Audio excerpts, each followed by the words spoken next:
Hello from Dan Plute, the Old Buzzard video. We're bringing you another product review today. This time it will be the Mudbusters full coverage kit for the Can-Am Maverick Trail.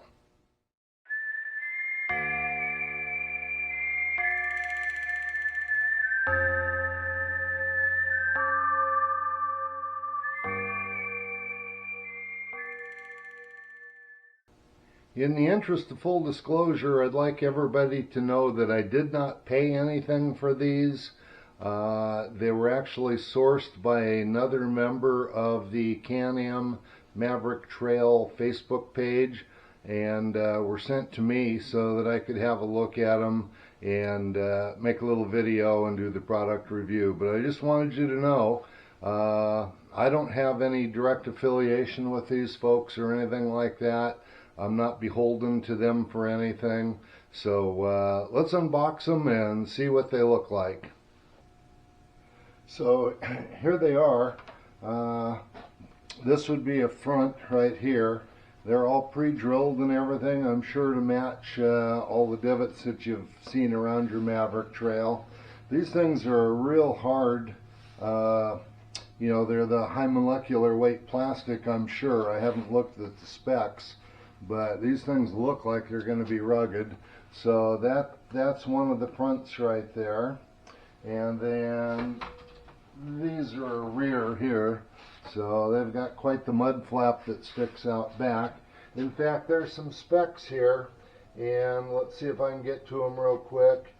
And it says, front flares with max coverage combo kit provide up to 4 inches of additional coverage over the stock front fenders, along with 11 inches of additional coverage above the tires, above the front tires. The rear flares in the max coverage combo kit provide up to 3 inches of additional coverage in the front and middle of the rear tires, tapering up to 4 inches and out the rear. This adds 7 inches of extra coverage over the factory flares.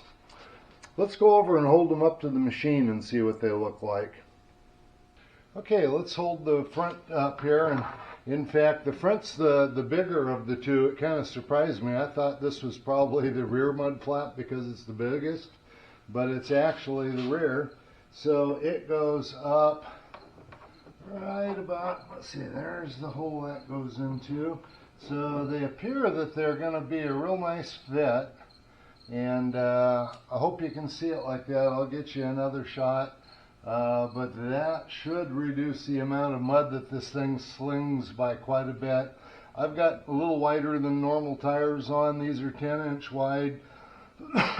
So I do have quite a bit more mud than, you know, the stock tires throw.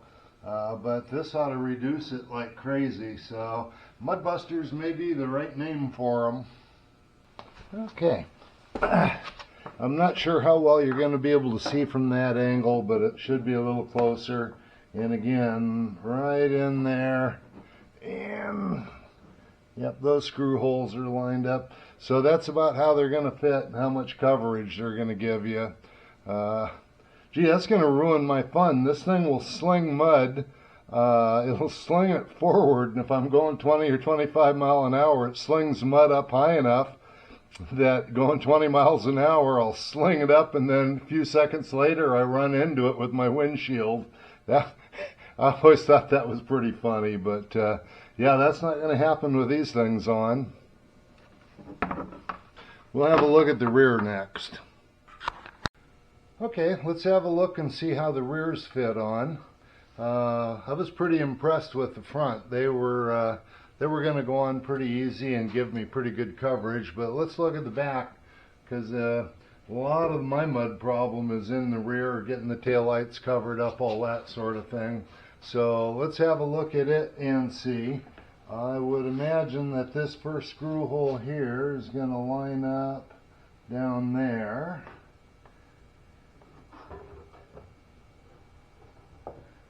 Yep, all the screw holes seem to line up pretty good. Let's see, what do we got going here? There we go. So, yep, that'll go on just about exactly like that. that. Let me get the screw holes right. I want to make sure I don't misrepresent anything. So, about that far out. About that far out.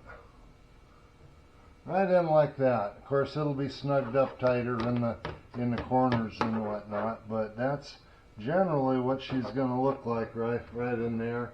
And that ought to be a pretty decent fit too. So it gives some coverage out the back, it extends the sides out a bit more, 2 or 3 inches, and yeah, it'll be interesting to get these on and get it measured up to see if I'll still be able to get through 50-inch gates.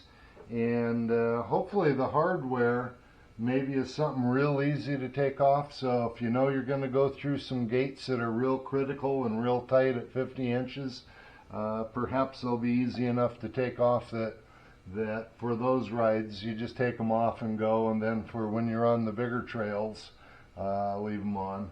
Anyway, yeah, I'm pretty impressed so far. Pretty rugged. Looks like installation's going to be real easy. So that's enough until we start the installation.